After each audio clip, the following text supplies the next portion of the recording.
भारत माता की बीजेपी वंदे नेताजी आपको स्वागतम नेताजी तुम्हारे जानाई स्वागतम। हेलो, पूरे भारत के भारतीय जनता पार्टी के कार्यकर्ता को संभालते हुए जिनके कुशल नेतृत्व में पार्टी निरंतर आगे बढ़ रहे हैं, ऐसे विश्व के सबसे बड़े राजनीतिक दल के राष्ट्रीय अध्यक्ष आदरणीय हमारे आपके सबके परम प्रिय परम आदरणीय जेपी नड्डा जी को इस माता त्रिपुरा सुंदरी के इस पावन भूमि पर हम नमन करते हैं, वंदन करते हैं। আমি অনুরোধ করছি এখন আমাদের রাজ্যে মাননীয় মুখ্যমন্ত্রী আমাদের প্রদেশ সম্মানীয় সভাপতি রাজীব ভট্টাচার্য মহোদয় আমাদের পরম আদরণীয় রাষ্ট্রীয় সভাপতিকে উত্তর এবং পুষ্পস্তবক দিয়ে বরণ করে দিলেন। আমাদের রাজ্যের মাননীয় মুখ্যমন্ত্রী উনি আমাদের রাজ্যে ঐতিহ্যবাহী হ্যান্ডিক্রাফটের তৈরি একটি উপহার দিয়ে ওনাকে বরণ করে দিলেন। আমি আমাদের যারা সাধারণ সম্পাদক রয়েছেন তাদের বলছি পুষ্পমালা দিয়ে আমাদের পরম আদরণীয় আমাদের রাষ্ট্রীয় সভাপতিকে বরণ করে নেওয়ার জন্য সবাই মিলে একবার জোরদার করতালির মাধ্যমে ভারত মাতা কি ভারত মাতা কি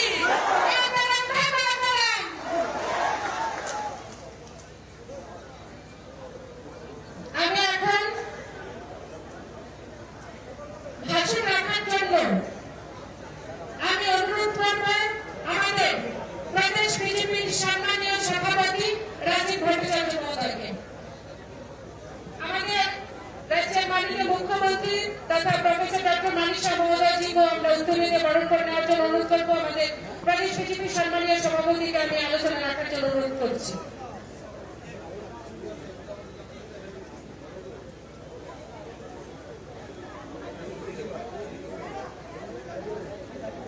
আজকে আমরা খুব সৌভাগ্যবান যে আমাদের এই মাতা ত্রিপুরেশ্বরীর পুণ্যভূমিতে আমরা আমাদের আদরণীয় সর্বভারতীয় সভাপতি জেপি নাড্ডাজিকে এখানে আমরা স্বাগত করতে পেরেছি। আজকে এই জনসভায় উপস্থিত রয়েছেন আমাদের সর্বভারতীয় সভাপতি আন্তর্জাতিক জেপি নাড্ডাজি, আমাদের মাননীয় মুখ্যমন্ত্রী প্রফেসর ডক্টর মানিক সাহাজি, আমাদের মধ্যে উপস্থিত রয়েছেন প্রাক্তন মুখ্যমন্ত্রী বর্তমান রাজ্যসভা সাংসদ আদরণীয় বিপ্লব কুমার দেব মহোদয়, আমাদের কেন্দ্রীয় সরকারের মাননীয় প্রতিমন্ত্রী সুশ্রী প্রতিমা ভৌমিক মহোদয়া, উপস্থিত রয়েছেন সাংসদ রেবতী ত্রিপুরা মহোদয়, উপস্থিত রয়েছেন মঞ্চে সম্বিত পাত্রাজি, আমাদের উত্তর পূর্বাঞ্চলের কোঅর্ডিনেটর, আমাদের মধ্যে উপস্থিত রয়েছেন আমাদের প্রদেশে ভারতীয় জনতা পার্টির প্রভারী ডক্টর মহেশ শর্মাজি, উপস্থিত রয়েছেন মাননীয় মন্ত্রীগণ রতনলাল নাথ মহোদয়, প্রণজিৎ সিংহ রায়, সুশান্ত চৌধুরী, টিঙ্কু রায়, শান্তনা চাকমা, সুধাংশু দাস, বিকাশ দেববর্মা, শুক্লাচরণ নোয়াতিয়া সহ আমার ভারতীয় জনতা পার্টির প্রদেশ কমিটির অফিস বেয়ারার এবং অন্যান্য নেতৃত্ব, বিধায়ক বিধায়িকা থেকে শুরু করে যারা আজকের এই জনসভাকে সাফল্যমণ্ডিত করার জন্য এখানে উপস্থিত হয়েছেন, আমি সকলকে স্বাগত জানাচ্ছি, অভিনন্দন জানাচ্ছি এবং শুভেচ্ছা জানাচ্ছি। আপনারা দীর্ঘক্ষণ ধরে অপেক্ষা করছেন আমাদের রাষ্ট্রীয় সভাপতি বক্তব্য শোনার জন্য, কাজে আমি দুটি কথা বলেই আমার বক্তব্য আমি বিরাম দেব। বন্ধুগণ, আমরা জানি যে আমাদের ভারতবর্ষের স্বাধীনতার পর থেকে আমাদের ভারতবর্ষের প্রায় 60টি বছর আমাদের এই ভারতবর্ষকে কোন সময় কংগ্রেস বা কোন সময় কংগ্রেসের সহযোগী কমিউনিস্ট বা অন্যান্য দল এই ভারতবর্ষকে শোষণ করেছে।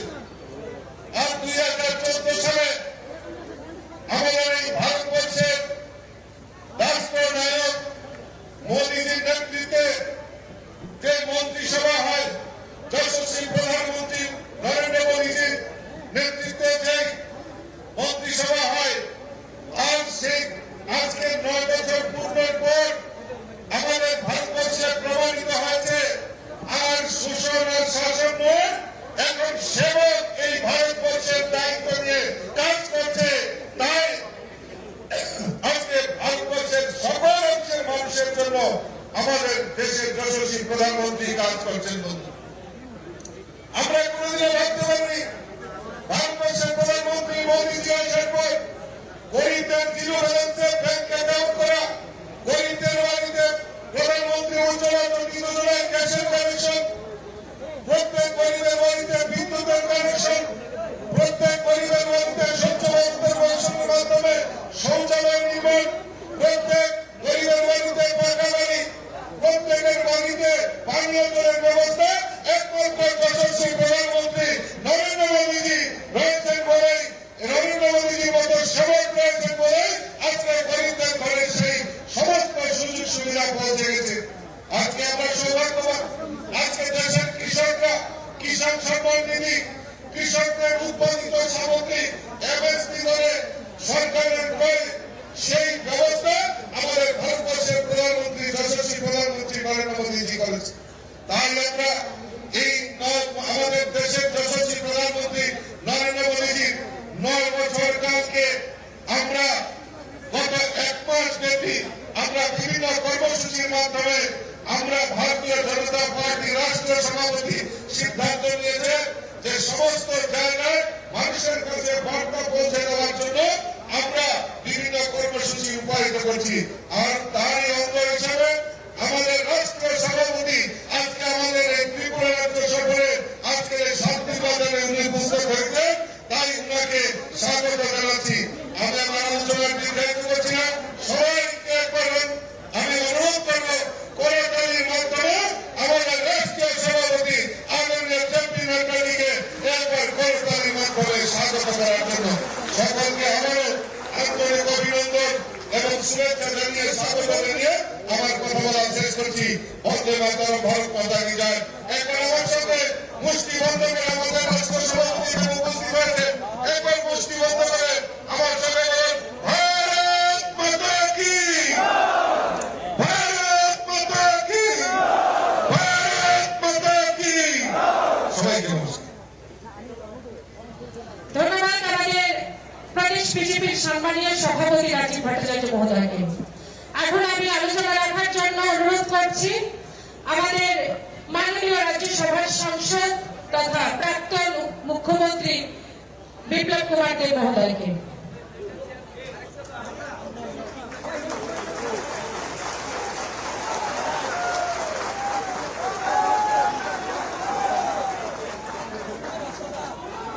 সবাইকে আমি ধন্যবাদ জানাই যে এত সকালে সকালে এত বড় মাত্রা শান্তিবাজারে ভারতীয় জনতা পার্টি দেবতন্ত্র কার্যকর্তারা একত্রিত হয়েছে। আমাদের মধ্যে যিনি রয়েছেন উনি আমাদের ভারতীয় জনতা পার্টির প্রাণ পুরুষ এবং ভারতীয় জনতা পার্টির রাষ্ট্রীয় সভাপতি, যশস্বী নেতৃত্ব, যার জন্ম দেবভূমি হিমাচলে, সেই ব্যক্তি আজ আমাদের মধ্যে রয়েছেন আদরণীয় জেপি নাড্ডাজি। আমাদের মধ্যে রয়েছেন ত্রিপুরার মাননীয় মুখ্যমন্ত্রী ডক্টর মানিক শাহ মহোদয়, প্রদেশ অধ্যক্ষ শ্রী রাজীব ভট্টাচার্য মহোদয় এবং মঞ্চে আসীন সমস্ত মন্ত্রীগণ, বিধায়কগণ, ভারতীয় জনতা পার্টির নেতৃত্ব, আর বিশেষ করে এই ময়দানে কোনায় কোনায় ভারতীয় জনতা পার্টির পৃষ্ঠা প্রমুখ থেকে নিয়ে সমস্ত দেবতুল্য কার্যকর্তা বৃন্দকে আমি স্বাগত জানাই। আর তার সঙ্গে সঙ্গে মাননীয় জেপি নাড্ডাজিকে তার জন্য স্বাগত জানাবো। 2018-তে মাননীয় প্রধানমন্ত্রীর নেতৃত্বে ভারতীয় জনতা পার্টির সরকার ত্রিপুরাতে 25 বছরের ক্রমাগত টানা কংগ্রেস সরকারকে পরাজিত করে শূন্য থেকে সরকার হয়েছে।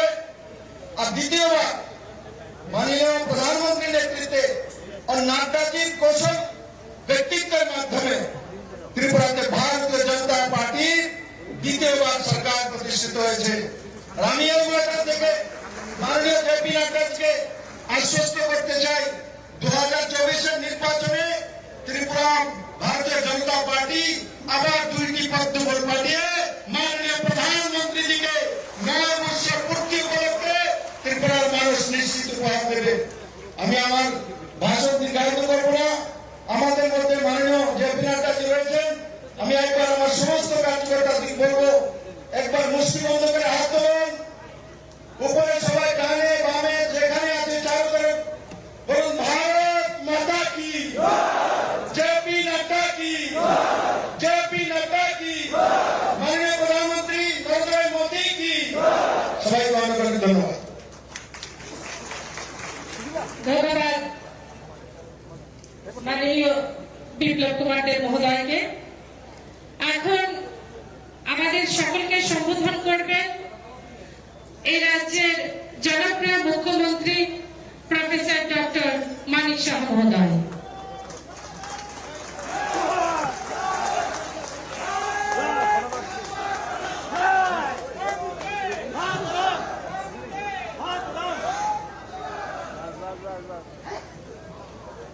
সবাইকে নমস্কার। বলুনঘা মুম্বাই আজকের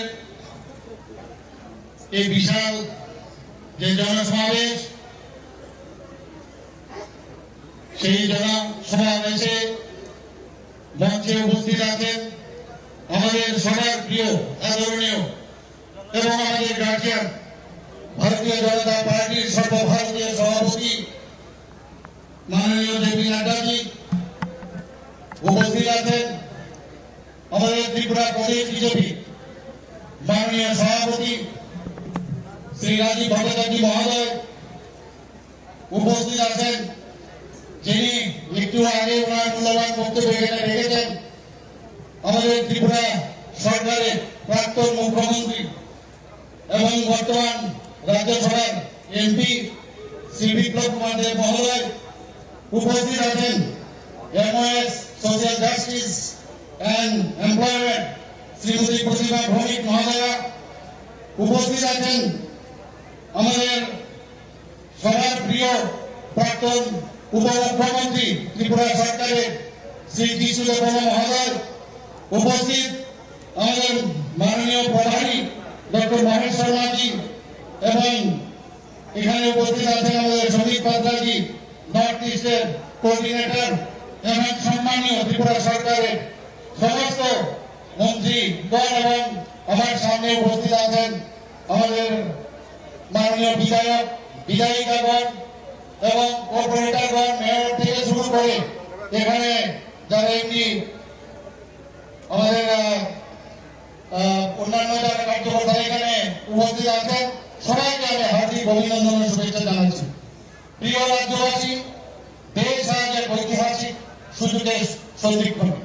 মাননীয় প্রধানমন্ত্রী নরেন্দ্র মোদীজির বিচক্ষণ নেতৃত্বে আধুনিক ভারতবর্ষ নতুন উদ্যমে এগিয়ে চলছে। মাননীয় প্রধানমন্ত্রীর নেতৃত্বে এক যে 9 বছর পূর্তি সময়কাল দেশের ইতিহাসে এক উল্লেখযোগ্য অধ্যায়। উদ্যম, দক্ষতা ও সুচিন্তিত যে পরিকল্পনা গ্রহণের মাধ্যমে গত 9 বছর দেশে ব্যাপক সংস্কার ও পরিকাঠামোগত উন্নয়ন ঘটেছে। আগামী দিনে ভারতবর্ষের ইতিহাসকে ভাগ করা যাবে প্রাক মোদী যুগ এবং মোদীজির নেতৃত্বে বর্তমান ভারতবর্ষের সময়কাল।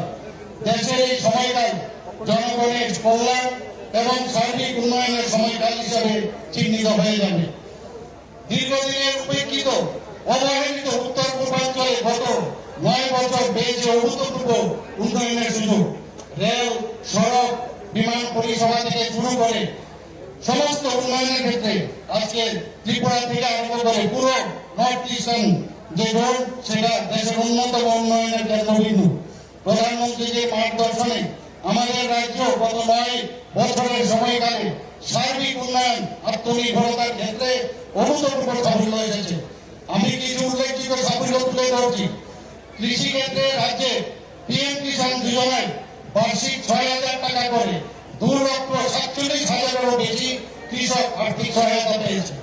এতে করে ব্যয় হয়েছে 533 কোটি 16 লক্ষ টাকা। এর ফলে আগে 2015-16-তে যে কৃষকদের আয় ছিল 6,580 টাকা, বর্তমানে তা 13,590 টাকা হয়েছে, যেটা আমাদের যে চিন্তা ছিল, আমরা যেটা ভেবেছিলাম যে দ্বিগুণ করবো কৃষকদের আয়, সেটা হয়েছে। প্রধানমন্ত্রী ফসল বীমা যোজনায় প্রায় 10,08,00,000 কৃষককে বীমার আওতায় আনা হয়েছে। 10,08,00,000 কৃষককে বীমার আওতায় আনা হয়েছে, যাতে রাজ্যে বাজেট থেকে কৃষকের বীমার অংশীদারিত্ব 20,83 লক্ষ টাকা বহন করা হয়েছে। বন্ধুগণ, কিষাণ ক্রেডিট কার্ডের মাধ্যমে প্রায় 3,07,000 কৃষককে কৃষি ঋণ দেওয়া হয়েছে, যার আর্থিক খরচ 1,530 কোটি টাকা হয়েছে। স্বাস্থ্য ক্ষেত্রে প্রধানমন্ত্রী জন আরোগ্য যোজনায় 2018 সাল থেকে এখন পর্যন্ত রাজ্যে প্রায় 13 লক্ষ আয়ুষ্মান কার্ড প্রদান করা হয়েছে এবং সেকেন্ড যেটা হয়েছে প্রায় 2 লক্ষের উপরে, এবং তাতে করে 136 কোটি টাকার আবেদন নিষ্পত্তি হয়েছে। প্রধানমন্ত্রীর পোষণ কর্মসূচিতে 2.5 লক্ষের বেশি প্রাথমিক স্তরে স্কুলের শিশু এবং উচ্চ প্রাথমিক স্তরের 1.5 লক্ষ শিশুকে পুষ্টিকর খাদ্য বিতরণ করা হয়েছে। প্রধানমন্ত্রীর ভাবনাকে পাথেয় করে রাজ্য সরকার মহিলা ও শিশুদের উন্নয়নের ক্ষেত্রে অধিক গুরুত্ব দিয়েছে। রাজ্যে সরকারি চাকরিতে 33% পদ মহিলাদের জন্য সংরক্ষণ করা হয়েছে। বন্ধুগণ, গ্রামীণ মহিলাদের অর্থনৈতিক সমৃদ্ধির লক্ষ্যে প্রায় 4 লক্ষ গ্রামীণ মহিলাকে যুক্ত করে 50,000 স্বসহায়ক দল গঠন করা হয়েছে। স্বসহায়ক দলগুলির মধ্যে 1100 কোটি টাকারও অধিক রিভলভিং ফান্ড ও ব্যাংক লোনের ব্যবস্থা করা হয়েছে। কলেজ স্তর পর্যন্ত আপনারা জানেন যে ছাত্রীদের টিউশন ফি মুকুব করা হয়েছে। নবম শ্রেণীতে পাঠরত প্রায় 1 লক্ষ ছাত্রীকে বিনামূল্যে সাইকেল বিতরণ করা হয়েছে। জনজাতিদের সার্বিক বিকাশে সরকার আন্তরিক। বনাঞ্চলে বসবাসকারী নাগরিকদের অধিকার সুরক্ষিত করতে বনাধিকার অ্যাপ চালু করা হয়েছে। ভারত সরকারের 17টি, আমাদের মাননীয় প্রধানমন্ত্রীর কারণে 17টি একলব্য মডেল রেসিডেন্সিয়াল স্কুলে অনুমোদন দিয়েছে। এর মধ্যে 2 স্কুল ইতিমধ্যে চালু হয়েছে। রাজ্যের 1400-টিরও অধিক স্কুলে ককবরক ভাষাকে আমরা বিষয় হিসাবে চালু করেছি। আগরতলা সিঙ্গার ব্রিজ বিমানবন্দরকে মহারাজা বি বিক্রম বিমানবন্দর হিসাবে নামকরণ করা হয়েছে এবং আন্তর্জাতিক টার্মিনাল বিল্ডিং হিসাবে চালু করা হয়েছে। পরিকাঠামোগত উন্নয়নের ক্ষেত্রে রাজ্যে প্রায় 5 লক্ষ ঘর আমরা সুবিধাভোগীদের জন্য বরাদ্দ করেছি। প্রধানমন্ত্রী গ্রাম সড়ক যোজনায় রাজ্যে 2000 কিলোমিটার উপর রাস্তা নির্মাণ করা হয়েছে।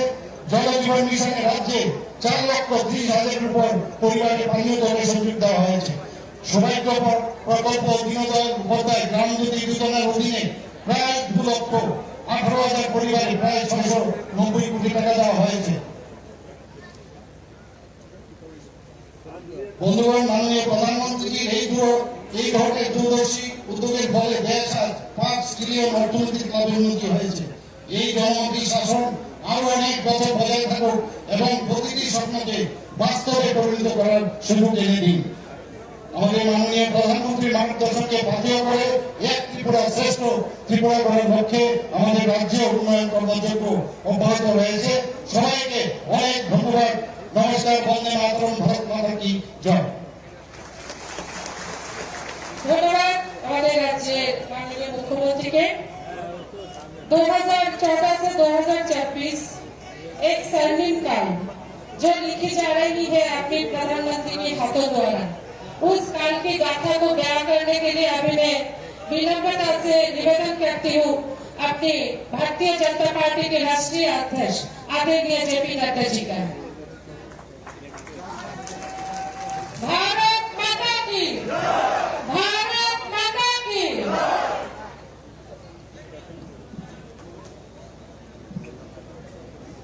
आज के इस जनसभा में मंच पर उपस्थित भारतीय जनता पार्टी के हमारे प्रदेश के अध्यक्ष श्री राजीव भट्टाचार्य जी, हमारे प्रदेश के यशस्वी मुख्यमंत्री सम्मानीय मानिक शाह जी, हमारे पूर्व मुख्यमंत्री और राज्यसभा के सांसद विप्लव देव जी, भारत सरकार में मंत्री बहन प्रतिमा भौमिक जी, पूर्व उप मुख्यमंत्री जिष्णुदेव बर्मन जी, यहाँ के लोकप्रिय सांसद रेवती जी, हमारे सम्मित पात्रा जी, महेश शर्मा जी, यहाँ मंच पर उपस्थित सभी मंत्रीगण, हमारे विधायकगण और यहाँ इतनी बड़ी संख्या में एकत्र आए देवी और सज्जनों, मेरे नौजवान साथी और मीडिया के मेरे साथी, प्रिंट मीडिया और इलेक्ट्रॉनिक मीडिया के मेरे साथी। सबसे पहले तो जब मैं त्रिपुरा की धरती पर आया हूं तो मैं सबसे पहले मां त्रिपुरा को नमन करते हुए अपनी बात को प्रारंभ करता हूं। त्रिपुरेश्वरी माता जी की आशीर्वाद लेकर अपनी बात को आप सबके सामने रखना चाहता हूं। और जब मैं साउथ त्रिपुरा में आया हूं, दक्षिण त्रिपुरा में आया हूं, तो यहां शांति बाजार में जो हमारा बहुत प्रसिद्ध काली मंदिर है, उसको भी मैं नमन करते हुए अपनी बात को प्रारंभ करता हूं। मित्रों, मुझसे पूर्व राजीव भट्टाचार्य जी ने, हमारे विप्लव देव जी ने और हमारे सभी पूर्व वक्ताओं ने, प्रतिमा जी ने, हमारे मुख्यमंत्री जी ने आपके सामने बहुत ही तफसील से किस तरीके से मोदी जी के नेतृत्व में देश आगे बढ़ा है और त्रिपुरा का भी विकास हुआ, देश का भी विकास हुआ इन सारी बातों को बहुत गहराई से आपके सामने रखा है। मैं एक ही बात कहना चाहता हूं कि ये जो 9 साल प्रधानमंत्री मोदी जी के नेतृत्व में जो हम सब लोगों ने देखा है, उसमें हमने पाया है कि इन 9 सालों में भारत की तस्वीर और तकदीर को मोदी जी के नेतृत्व ने बदल डाला है। इसको मैं गौरव के साथ कह सकता हूं। और जब मैं ये कहता हूं तो मैं आप सबको ये भी याद दिलाना चाहता हूं कि आप 2014 के पहले का भारत देखो और 2014 के बाद का भारत देखो। 2014 से पहले कैसा भारत था? 2014 से पहले भारत था जिसका नाम भ्रष्टाचारी देशों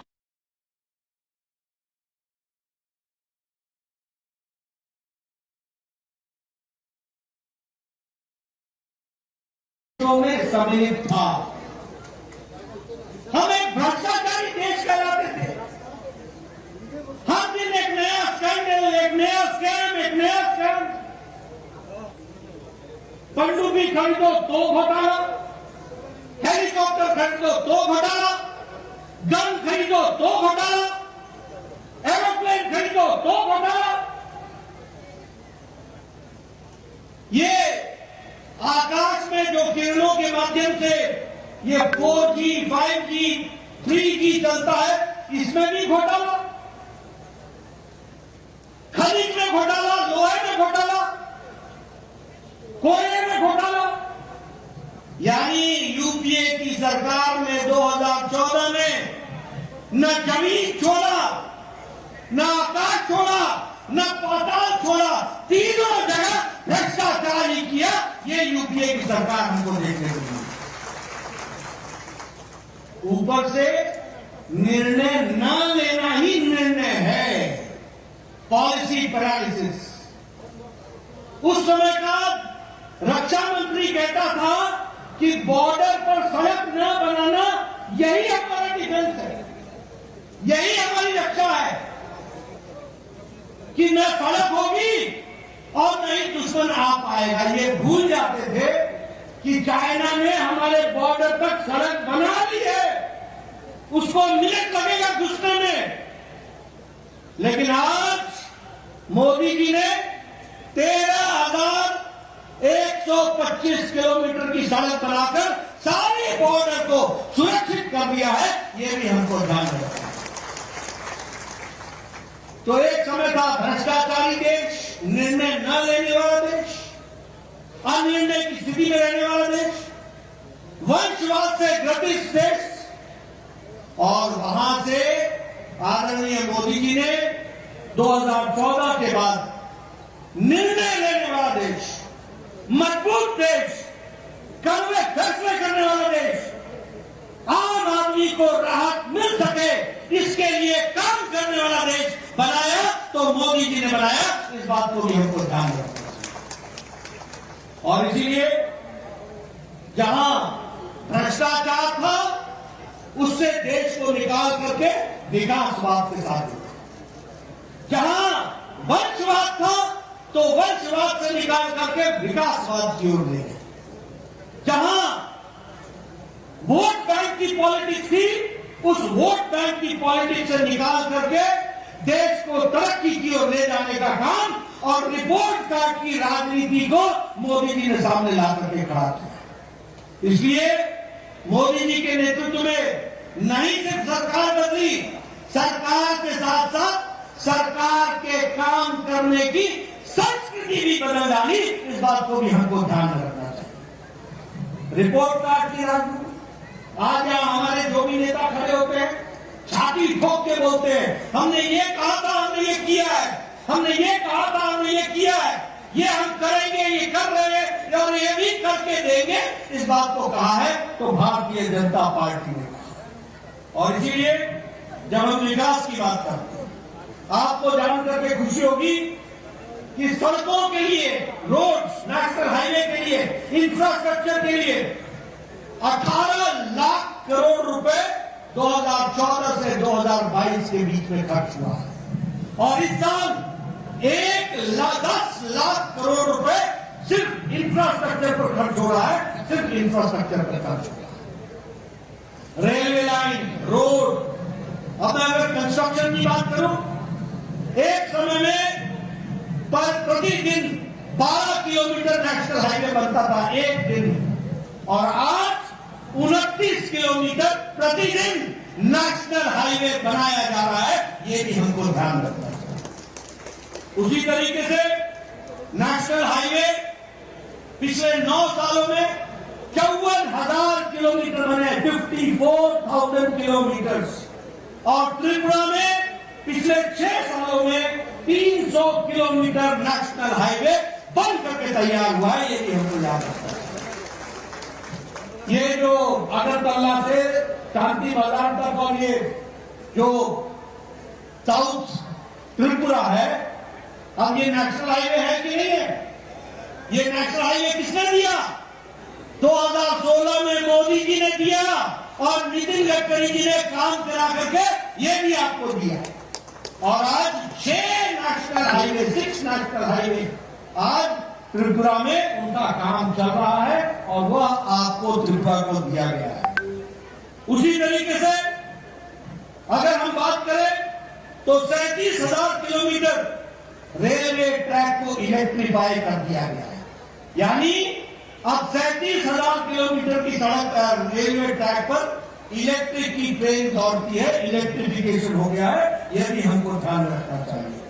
और अगरतला से अकुरा रेल लिंक, जिसका इंडियन साइड जो भारतीय साइड है उसमें 5.40 किलोमीटर, 460 किलोमीटर, ये टोनियर, ये जो हमारा नॉर्थ ईस्ट हमारा डिपार्टमेंट है उसके माध्यम से इसका काम हुआ है, और 6.8 किलोमीटर ये बांग्लादेश में जो रेलवे ट्रैक बन रहा है, इसका खर्च मिनिस्ट्री ऑफ एक्सटर्नल अफेयर्स, विदेश मंत्रालय ने दिया है।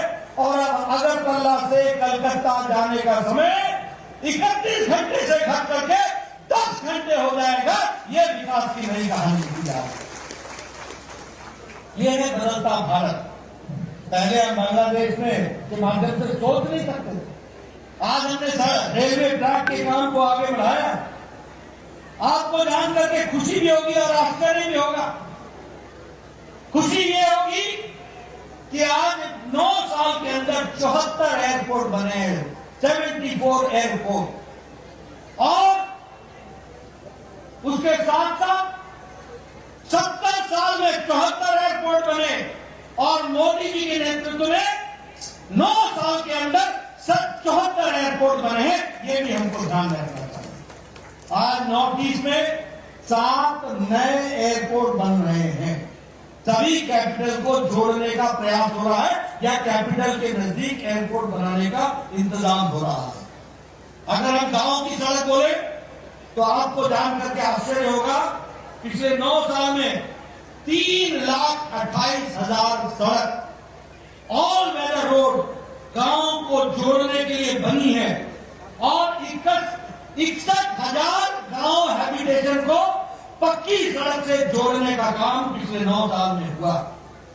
अगर मैं शांति और सुरक्षा की बात करूं तो मैंने पहले कहा 13,125 किलोमीटर, क्षमा करिएगा 13,525 किलोमीटर बॉर्डर रोड बन करके तैयार हो गया है, और एक नहीं 2 ब्रिज बन करके, एक तरफ से जाने का, एक तरफ से आने का, हर मौसम में 2 दिन के अंदर, 1 दिन के अंदर अपनी फौज को बॉर्डर पर पहुंचाने का काम किया।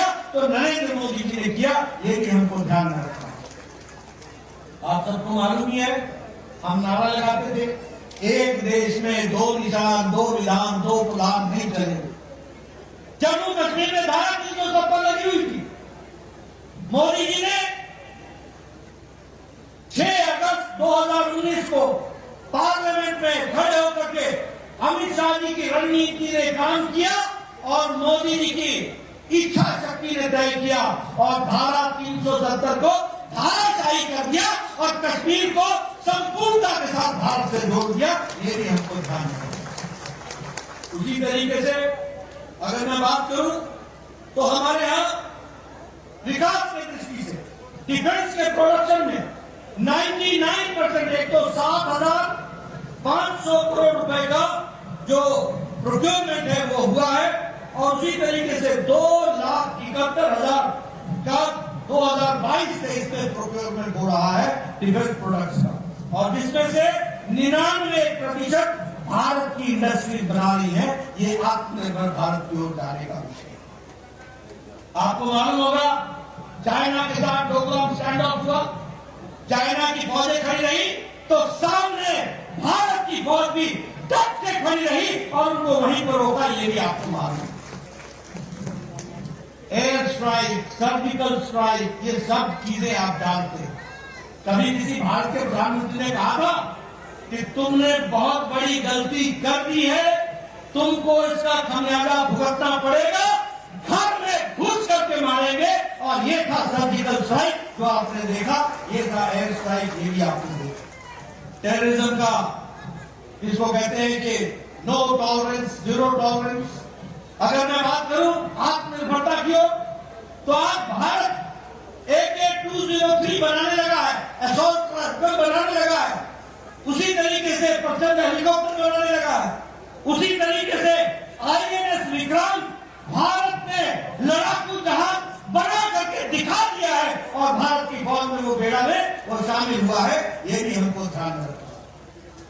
अगर मैं सुशासन की बात करूं, क्योंकि हम जब 9 साल मना रहे हैं तो सेवा, सुशासन और गरीब कल्याण, ये जो सुशासन की हम बात करते हैं, एक समय में भारत का प्रधानमंत्री स्वर्गीय राजीव गांधी बोलते थे कि मैं दिल्ली से 1 रुपए भेजता हूं तो 85 पैसे पता नहीं किनके हाथों में लग जाते हैं, और सिर्फ 15 पैसे ही पहुंचते हैं, सिर्फ 15 पैसे।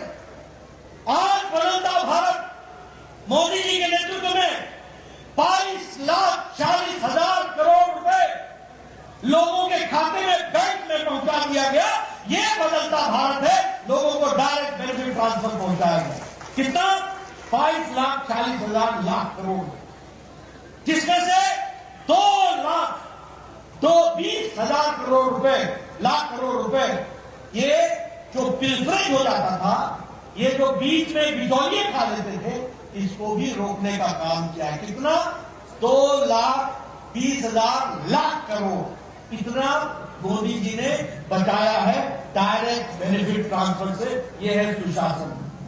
आज common service centre 5,47,000 common service centre बने, और 2.5 लाख गांव में हमारा नौजवान कॉमन सर्विस सेंटर खोल के खड़ा है।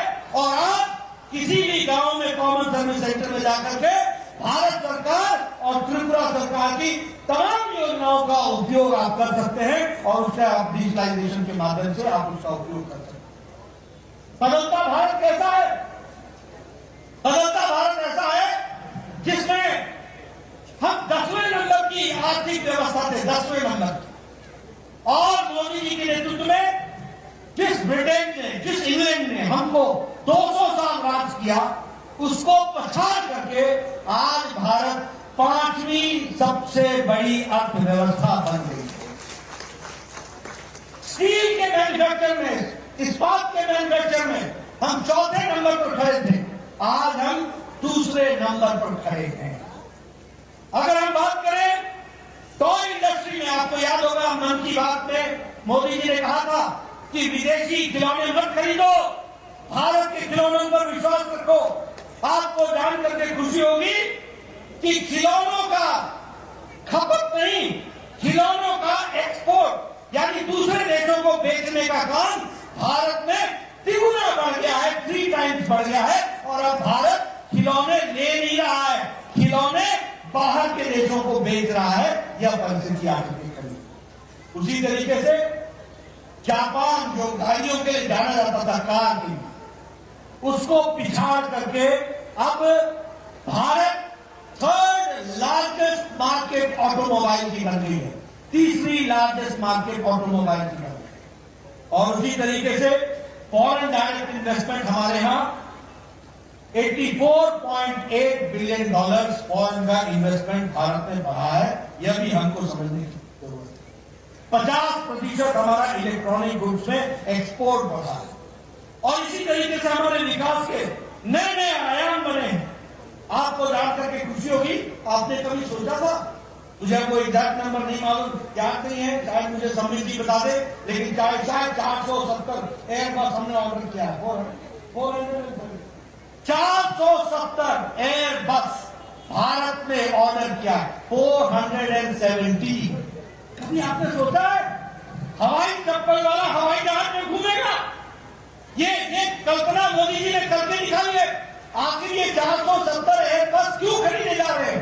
इसलिए कि भारत के लोगों में ये ताकत पैदा हो रही है कि वो हवाई जहाज का सफर कर सके और उसके लिए 470 बसें।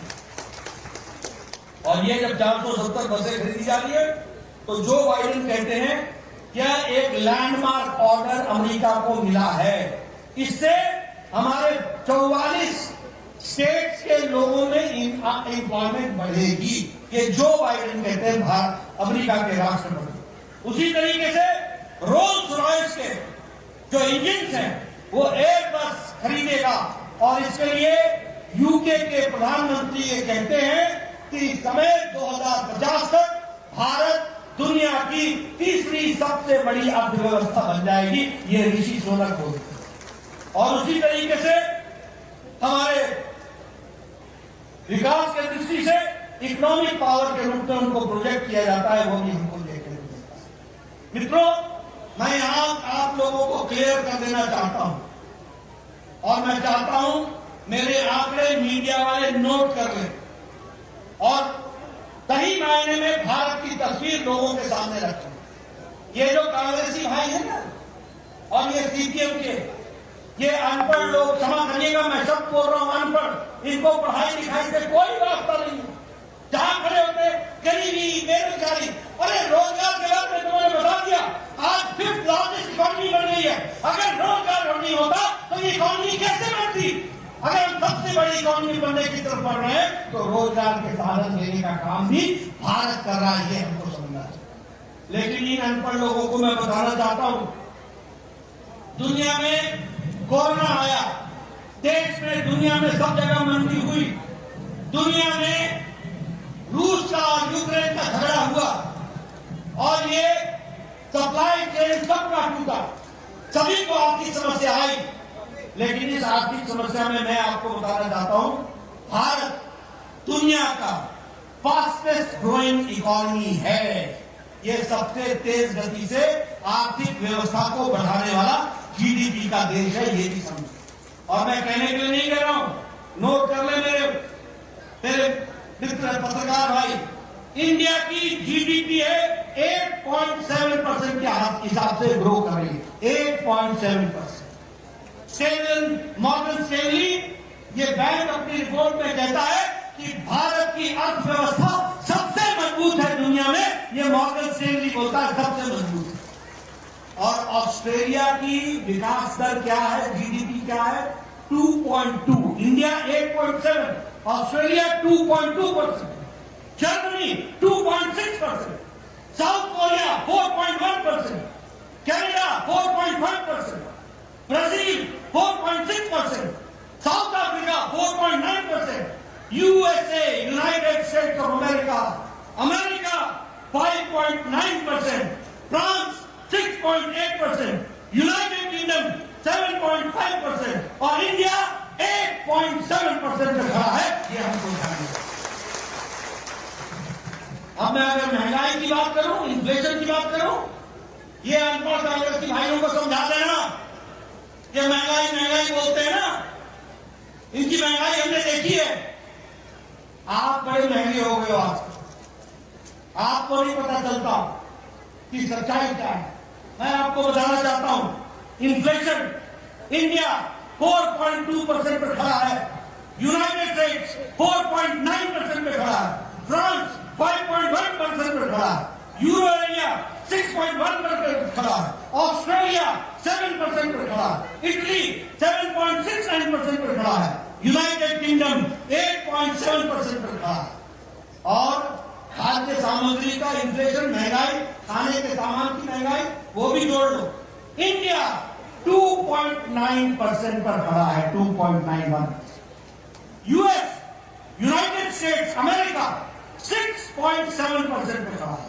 फ्रांस 14.7% पे खड़ा है, यानी फ्रांस में महंगाई 14.7% से बढ़ रही है। जर्मनी 14.5% से खड़ा है। यूरोपियन यूनियन 16.4% से खड़ा है। स्वीडन 16.8% से खड़ा है। यूके, यूनाइटेड किंगडम, इंग्लैंड 18% पर खड़ा है। पाकिस्तान 48.65% पर खड़ा है। और भारत 2.91% पर खड़ा है। ये है बदलता भारत। मैं चाहूंगा इन आंकड़ों को, मेरे पत्रकार बंधु, जरा दुनिया की तस्वीर दिखाओ। क्या पाकिस्तान, क्या श्रीलंका, और क्या भारत, और क्या अमेरिका, क्या फ्रांस, क्या इटली, क्या जर्मनी, क्या स्विट्जरलैंड, भारत कहां पर खड़ा है? आज भारत आर्थिक जगत में, दुनिया की नजर में यह ब्राइट स्पॉट है, तो वो भारत है, भारत है, भारत। मैं आपको बताना चाहता हूं, अभी अभी कल परसों तूफान हटा। आपने दुनिया में भी तूफानों की तस्वीरें देखी होंगी। आपने देखा होगा चीन में किस तरीके से शहरों में पानी आया है। आपने देखा होगा अमेरिका में किस तरीके से जंगल जल रहे। आपने टीवी पर देखा होगा किस तरीके से तूफान मकानों को चिथड़े उड़ा रहा है। लेकिन ये भारत है, बदलता भारत, जहां तूफान आने से पहले हमारे साइंटिस्ट और हमारी इक्विपमेंट्स इतनी मजबूत मोदी जी ने लगाई है कि हमें 1-1.5 सप्ताह पहले पता चल जाता है कि तूफान कब आएगा, कहां आएगा, कितनी जोर से आएगा और उसकी कैसे व्यवस्था करनी है। और आप देखिए परसों तूफान आया, प्रधानमंत्री मोदी जी ने 1 हफ्ते पहले से तैयारी की। 1 लाख लोगों को सुरक्षित स्थानों पर पहुंचाया गया, 1 लाख लोगों को। उसी तरीके से यह भी बताया गया कि 125 किलोमीटर की स्पीड से आएगा। पेड़ उखड़ गए, प्रकृति पर किसी का जोर नहीं, लेकिन जान माल का नुकसान नहीं होने दिया। यह प्रधानमंत्री मोदी जी की तस्वीर को ध्यान में रखकर के हमको ध्यान में रखना चाहिए। पूरी तैयारी की गई, एनडीआरएफ को लगाया गया और प्रदेश और सेंटर के कोऑर्डिनेशन के कारण यह तूफान जो तबाही मचा सकता था उसको सुरक्षित तरीके से लोगों को बचाने का काम किया, तो वो प्रधानमंत्री मोदी जी के द्वारा हुआ है। आज ये बदलता भारत की तस्वीर है। इतना बड़ा चक्रवात आए, इतना तूफान आए, 125 किलोमीटर की माध्यम से आए, 1 लाख लोगों को सुरक्षित पहुंचाया जाए, एनडीआरएफ को लगाया जाए, केंद्र और राज्य के द्वारा कोऑर्डिनेशन में काम किया जाए और जान माल की रक्षा की जाए। ये बदलता भारत है जिसको हमको ध्यान में रखना चाहिए। मित्रों, मैं आपका ज्यादा समय नहीं लूंगा। अभी हमारे राजीव भट्टाचार्य जी आपसे चर्चा कर रहे थे। गांव, गरीब, वंचित, पीड़ित, शोषित, दलित, किसान, युवा, महिला, सबको अगर ताकत दी है, सशक्तिकरण किया है, तो मोदी जी के नीतियों ने किया है। यह हमको ध्यान में 4 करोड़ से ज्यादा घर प्रधानमंत्री आवास योजना में बने। कितने? 4 करोड़। और 3,50,000 घर त्रिपुरा में बने, 3,50,000 घर। और मुझे याद है वो एयरपोर्ट के बगल में बॉर्डर के गांव में मैं गया था, लंकापुरम में गया था मैं। वहां मैंने चाय पी थी। हमारा एक गरीब भाई था, उसको प्रधानमंत्री आवास योजना मिला था। घर देख करके मेरा दिल इतना खुश हुआ।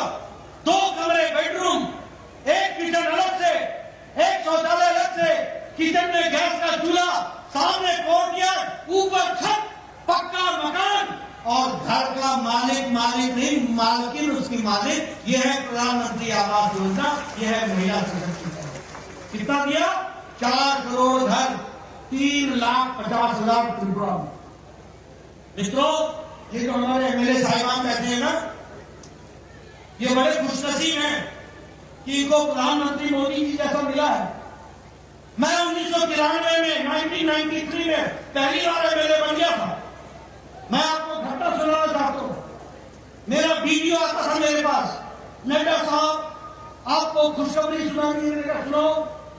कहता था कि आपको इंदिरा आवास योजना में एक पंचायत में एक घर मिला है, बताइए किसको दे। मैं कहता था मेरी तबीयत खराब हो जाती। मैं सोचता था मैं कैसे न्याय करूंगा, एक अनाथ 100 बीमार, कैसे ही इंदिरा आवास को मैं बांटूंगा, किसको दूंगा, किस गरीब को मैं उसके आंसू पहुंचूंगा। एक पंचायत में एक घर, एक साल में। ये तस्वीर हमने देखी है। मैं वीडियो को बोलता था जो सबसे गरीब आपको लगता है उसको आप दे दो, मैं फैसला नहीं करता। ये दिन मैंने देखे हैं।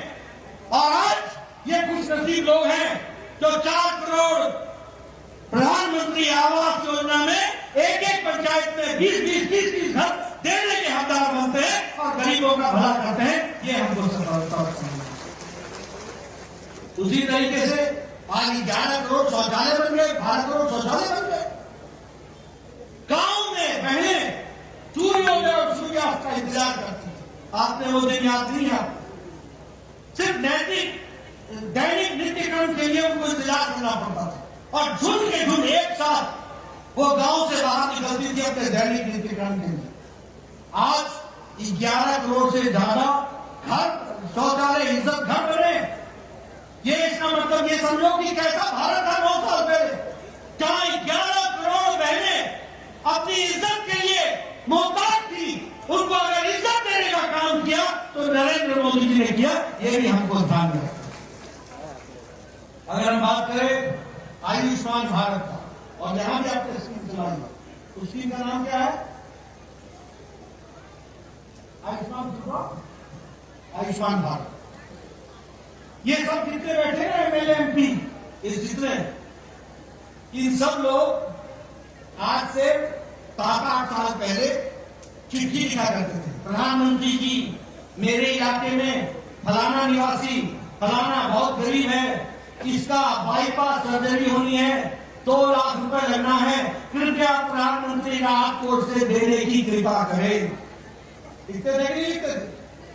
मुख्यमंत्री को लिखते थे, मुख्यमंत्री जी फलाने की किडनी का ऑपरेशन होना है, 5 लाख रुपए खर्च होंगे, कृपया अनुदान देने की कोशिश कीजिए। अब मुख्यमंत्री जी 2 लाख देते थे, बाकी 3 लाख कहां से आए? 2.5 लाख देते थे, कहां से आए? ये सारी स्थितियां थी।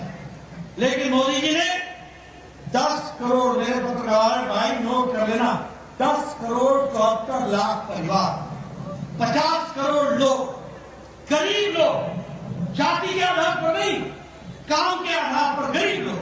कौन?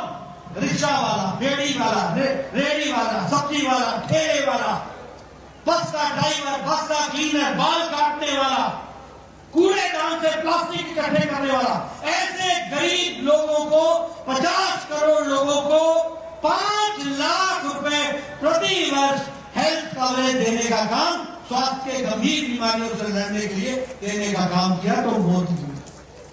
आज कम से कम 80 करोड़ रुपए का इस तरीके से लोगों की राहत मिली है, वह भी हमको ध्यान रखना चाहिए। प्रधानमंत्री उज्ज्वला योजना, उजाला योजना, गरीब कल्याण अन्न योजना, आज 80 करोड़ की जनता को 5 किलो गेहूं या 5 किलो चावल, 1 किलो नमक मिल रहा है कि नहीं मिल रहा है? मिल रहा है कि नहीं मिल रहा है? प्रधानमंत्री गरीब कल्याण अन्न योजना में मिल रहा है कि नहीं मिल रहा है? मैं सुनना चाहता हूं, मिल रहा है कि नहीं मिल रहा है? मित्रों, ये गरीब कल्याण अन्न योजना सिर्फ गरीब कल्याण अन्न योजना नहीं है। इसके कारण भारत की गरीबी 22% से घट करके 10% से कम हो गई और अति गरीबी 1% से भी कम हो गई है। और हम नहीं बोल रहे हैं, ये इंटरनेशनल मॉनिटरी फंड बोल रहे हैं। ये दुनिया की तस्वीरें हैं जो हम आपके सामने देखते हैं। भारत की तस्वीर मोदी जी ने बताई है, दुनिया में भारत की छवि बढ़ाई कि नहीं बढ़ाई? बढ़ाई कि नहीं बढ़ाई? ऑस्ट्रेलिया का प्राइम मिनिस्टर भारत के प्रधानमंत्री को बॉस बोलता है कि नहीं बोलता? पपुआ न्यू गिनी के प्रधानमंत्री भारत के प्रधानमंत्री जी के पांव छू करके अभिवादन करता है कि नहीं करता? न्यूजीलैंड का प्रधानमंत्री मिलने के लिए न्यूजीलैंड से फ्लाई करके ऑस्ट्रेलिया की सिडनी में आकर मिलता है कि नहीं मिलता? तमाम देश, दुनिया के तमाम देश दुनिया के सबसे बड़े सम्मान के साथ आदरणीय प्रधानमंत्री को सम्मानित करते हैं कि नहीं करते हैं? दुनिया में भारत की छवि बनती है कि नहीं बनती है? अब ये यूक्रेन की लड़ाई हुई, मोदी जी ने पुतिन से बात करके युद्ध रुकवाया था कि नहीं रुकवाया था? मोदी जी ने ज़ेलेंस्की से बात करके युद्ध रुकवाया था कि नहीं रुकवाया था? और 22,000 बच्चों को सुरक्षित तिरंगा झंडा लेकर के भारत स्वदेश पहुंचाया। ये बदलता भारत है, ये भी हमको ध्यान रखना है। इसलिए मित्रों, मैं बहुत सी बातें आपको कह सकता हूं और बहुत सी चीजों को आपके सामने रख सकता हूं, लेकिन हाँ, समय का अभाव भी है। आपने मेरी बात बहुत सुनी है, लेकिन आपको मैं समझाना चाहता हूं। भारतीय जनता पार्टी, कांग्रेस और सीपीएम, इन तीनों का अंतर क्या है? सबसे पहले कांग्रेस समझो क्या है। कांग्रेस का मतलब है करप्शन, कांग्रेस का मतलब है भ्रष्टाचार, कांग्रेस का मतलब है कमीशन, कांग्रेस का मतलब है नॉन गवर्नेंस, कुशासन, कांग्रेस का मतलब है पॉलिसी पैरालिसिस, कांग्रेस का मतलब है भाई भतीजावाद, नेपोटिज्म, कांग्रेस का मतलब है परिवारवाद, कांग्रेस का मतलब है failure of law and order, Congress का मतलब, और सीपीएम का मतलब क्या है? सीपीएम का मतलब है टारगेटेड किलिंग, सीपीएम का मतलब है लूट ऑफ गवर्नमेंट फंड, सीपीएम का मतलब है लॉलेसनेस, सीपीएम का मतलब है कोलैप्स ऑफ एडमिनिस्ट्रेशन, सीपीएम का मतलब है लूट ऑफ राशन, सीपीएम का मतलब है physical liquidation of your political opponent, political rivals. और बीजेपी का मतलब क्या है?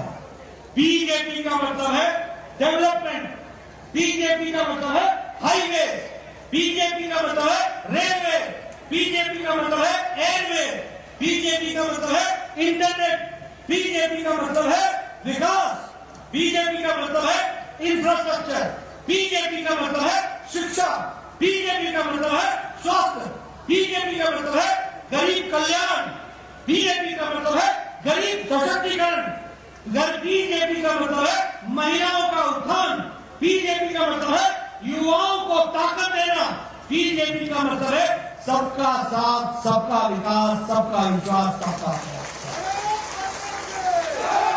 इसलिए मित्रों, आप साफ साफ तस्वीर समझ लो, कांग्रेस किन बातों के लिए खड़ी होती है, सीपीएम ने आपको किस तरीके का राज दिया, और आज पहले विप्लव देव और अंबानी के नेतृत्व में त्रिपुरा को मोदी जी के आवाज से किस तेजी से आगे बढ़ा रहे हैं, तो भी आपको ध्यान रखना होगा।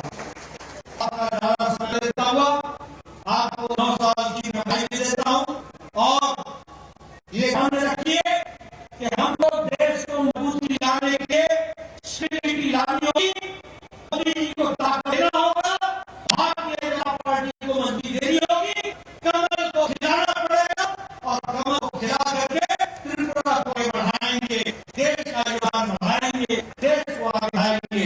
इन शब्दों के साथ बहुत बहुत धन्यवाद। जय भारत, जय त्रिपुरा।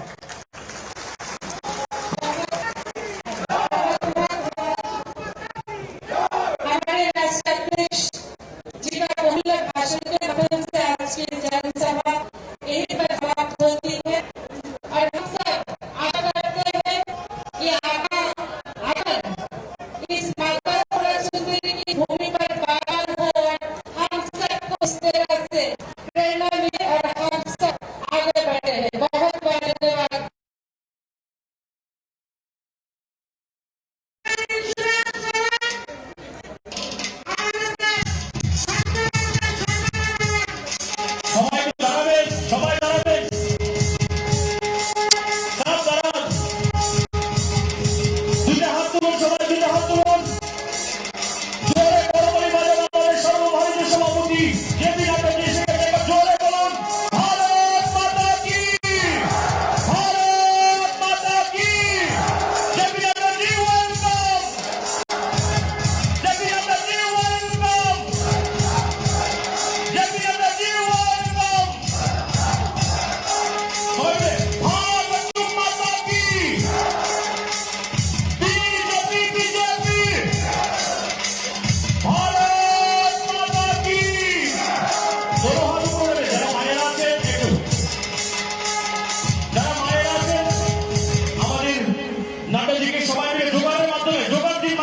बीजेपी वंदे नड्डा जी आपको अपना स्वागतम नड्डा जी तुम्हारे जानाई स्वागतम हेलो